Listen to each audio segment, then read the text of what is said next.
The Bible Study Podcast, episode 731. Today, the Bible Study Podcast continues with the study of the book of Hosea with chapter 3.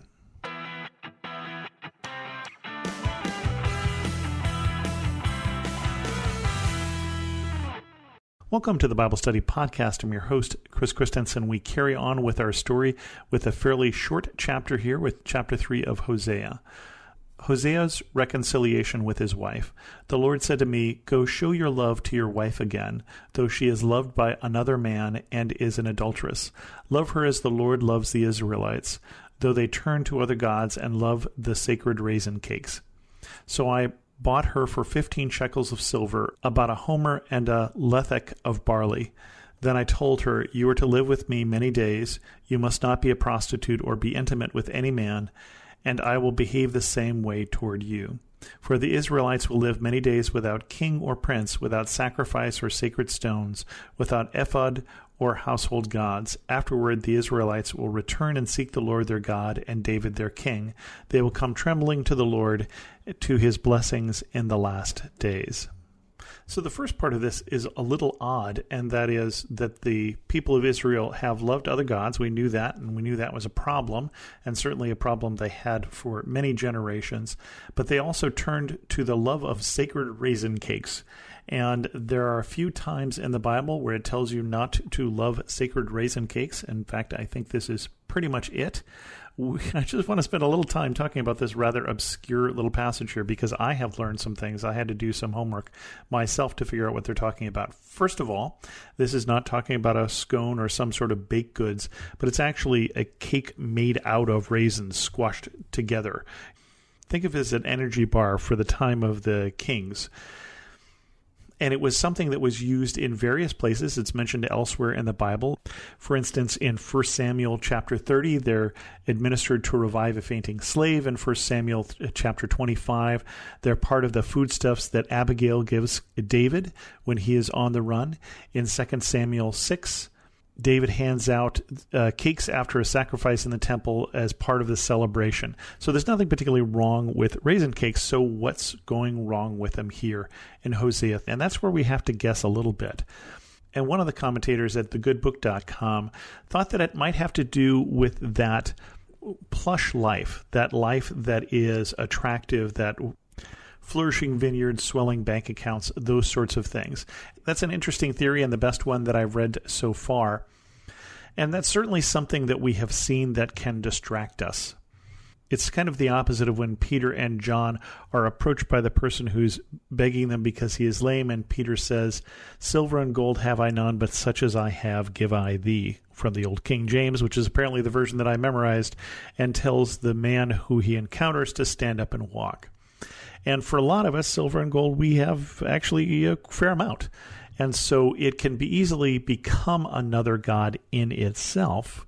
Wealth can be. And if you look at topics that Jesus talked about and preached against, a lot of the things that the church is preaching against in various denominations these days are not what Jesus talked about. What he talked about quite a lot was money.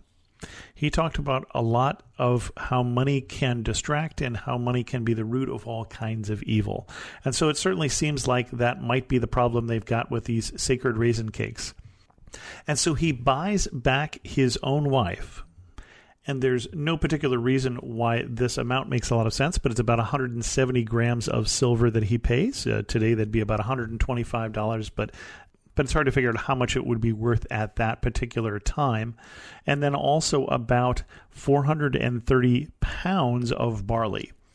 And it's odd to think about buying a woman, first of all, just period, but also think about how strange it is for Hosea to buy back his wife, but she has become the wife of someone else. She has been unfaithful to him. And obviously she has been unfaithful potentially, and we get the impression here, as we talked about last time, that she has been intimate with more than one man and has been a prostitute, because he says, "You're going to live with me and you won't be a prostitute. You won't be intimate with any man." And he says, "And I will behave the same way toward you." And that's an interesting line.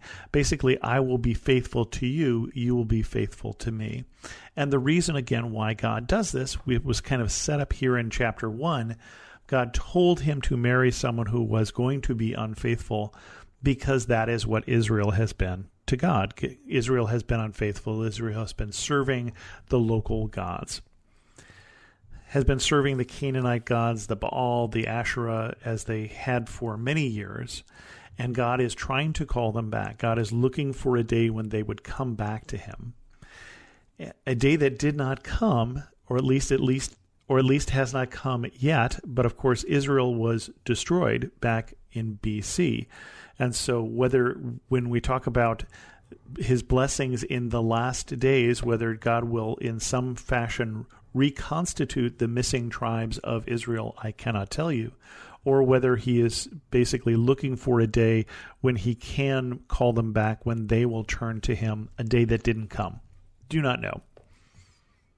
But again, the whole theme of Hosea and the whole theme of the Bible is God wants us to come back, that God is working towards our redemption.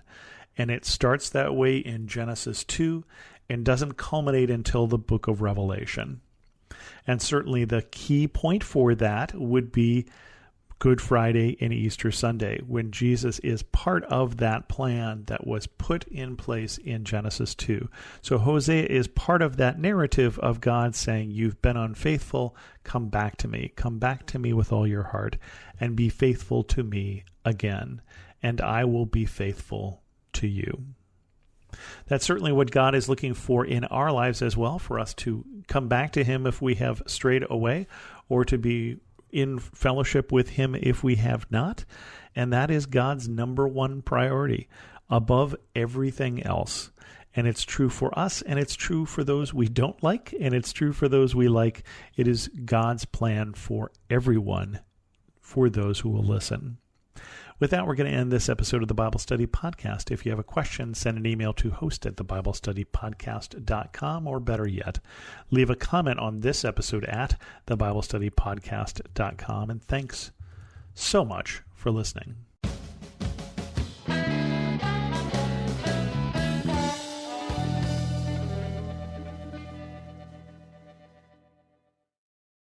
Need more of God's power in your life?